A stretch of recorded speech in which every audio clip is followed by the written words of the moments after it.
Surtout, c'est quelque chose de surprenant auquel on ne s'attendait pas. En vivant au XXIe siècle, on se disait que c'était pas possible. Ces choses-là appartenaient au passé, à nos ancêtres. Et puis ça nous a frappés, tous. Certains plus que d'autres d'ailleurs. C'est vers ceux qui ont été touchés, endeuillés par cette pandémie auquel je pense. Et puis ça laisse le sport que j'aime et que vous appréciez aussi, bien loin de toutes ces préoccupations-là, même s'il nous manque aussi. Donc voilà ce que j'ai retiré de cette période, de ce confinement. Ça m'a permis de me recentrer bien sûr sur ceux que j'aime, mais aussi d'observer des règles, celles qui étaient définies, de montrer que j'étais bon citoyen et j'étais très heureux de l'être. Vous avez continué à penser foot, néanmoins, parce que quand vous êtes en activité, en tout cas quand le foot est en cours, a lieu, Pascal Duprat, 24 heures sur 24, vous pensez foot. Est-ce que ça a été le cas pendant cette période et est-ce que c'est de nouveau le cas, puisque pour l'instant, le championnat de France de première ou de deuxième division n'ont pas encore repris?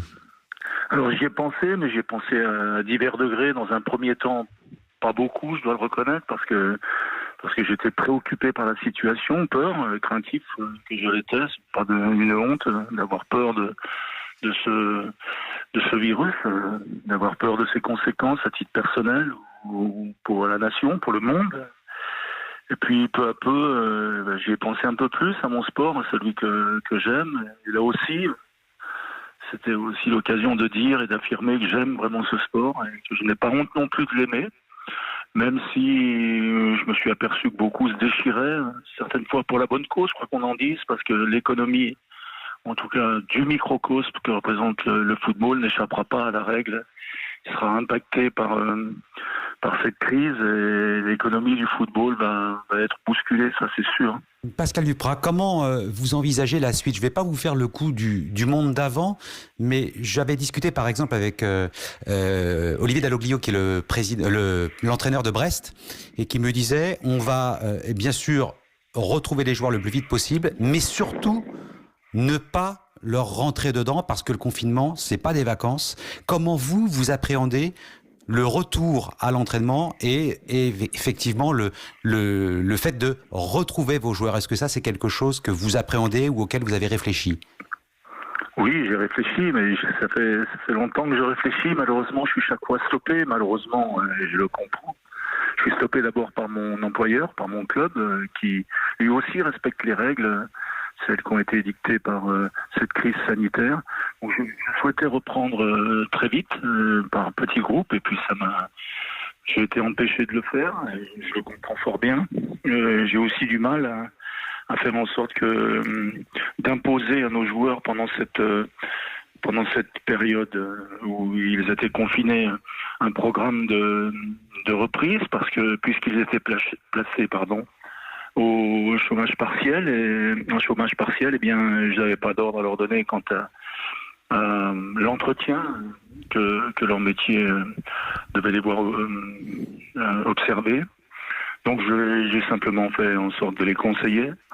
Et puis j'aurais voulu, avant de les laisser partir en vacances, eh bien, j'aurais voulu les reprendre. Donc par petits groupes, je l'ai dit tout à l'heure, ça n'a pas été possible. On va leur donner un programme, parce que bientôt ils seront en congé.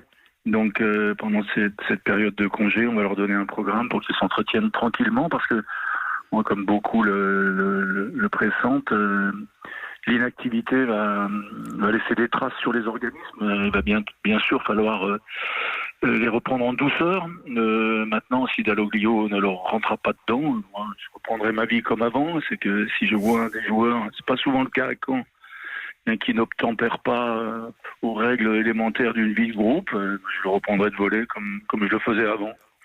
Tout simplement parce que le monde de mon métier, en tout cas son appréhension, ne devra pas changer de mon point de vue. Juste une petite précision, Lionel. Lionel. Ne change pas de philosophie, hein, Pascal Duprat est tempérament. Mais c'est aussi pour ça qu'on le connaît. En ce qui concerne Olivier Dalloglio, lui disait vraiment quand on va les retrouver, il ne s'agit pas de leur rentrer dedans tout de suite, c'est-à-dire de leur imposer un programme physique trop intensif parce on a conscience qu'effectivement le confinement ça a pu être dur pour eux, qui n'habitent pas tous dans des 400 mètres ou des 800 mètres carrés évidemment, et que bien sûr il s'agit de reprendre en douceur, juste cette petite précision. Mais pour le reste, on vous connaît, Pascal. On sait qu'effectivement, si vous pouvez être bienveillant, vous êtes aussi exigeant.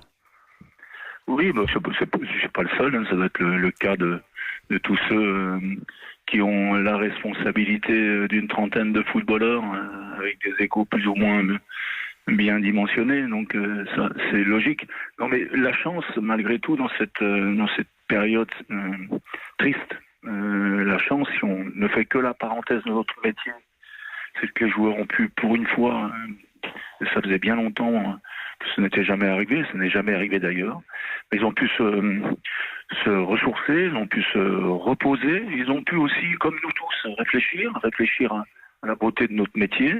Alors, en cela, j'espère les retrouver un tout petit peu plus conciliants, un petit peu plus, on va dire, je veux pas dire réfléchi parce que ça voudrait dire que je leur fais offense, mais un peu plus mesuré quant à certaines réactions. M'est arrivé souvent, comme tous les coachs professionnels, de devoir remplacer un joueur, puis de voir ce joueur ne pas serrer la main à son collègue qui allait le remplacer. Voilà, j'espère que alors c'est peut-être un vœu pieux, mais en tout cas j'espère que ces situations-là, je serai peu appelé à les vivre. Voilà, on joue au football, on dit bien jouer, mais on va continuer à jouer encore plus. Et puis on va respecter, je l'espère, toutes les règles qui sont indispensables à la bonne marche d'un groupe et d'un groupe de sportifs de haut niveau.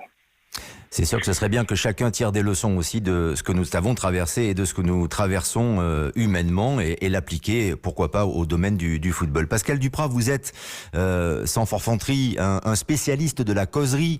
Votre causerie à Toulouse, souvenez-vous, est entrée dans la légende. Vous avez réfléchi à la première causerie que vous effectuerez à vos joueurs de Caen quand la reprise arrivera. Une causerie qui sera forcément fondatrice. Je n'ai pas encore réfléchi, parce que ce que j'aime, c'est la spontanéité. Mais il est certain que je vais leur parler de notre beau métier, de cette chance que nous avons de l'exercer.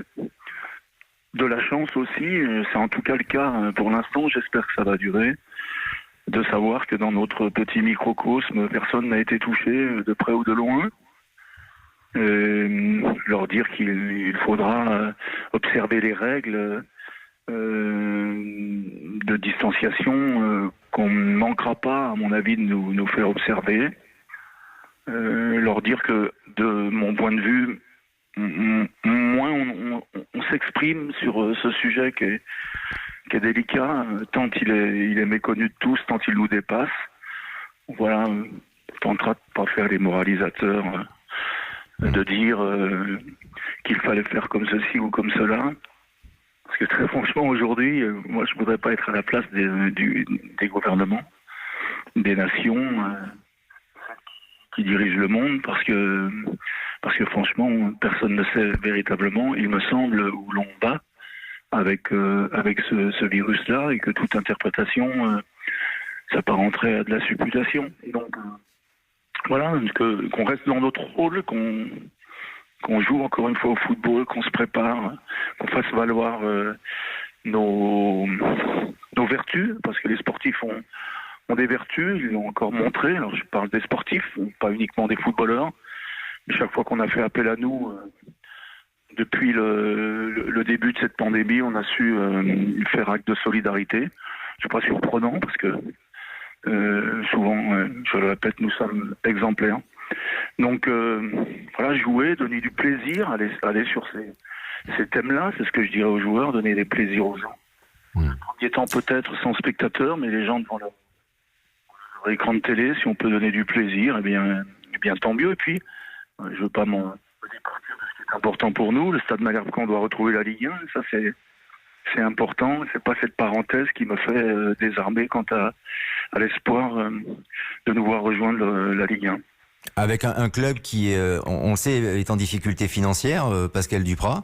Est-ce que cela vous inquiète particulièrement ou par rapport à tout ce que vous avez dit, de bienveillant d'ailleurs et de très juste, vous relativisez véritablement? Parce que pour retrouver l'élite, déjà, il faudra que le championnat reprenne. Quand il reprendra, effectivement, il faudrait montrer en Ligue 1, ce serait formidable pour Caen, retrouver la Ligue 1. Mais il faut des moyens pour ça. Il faut des finances saines également.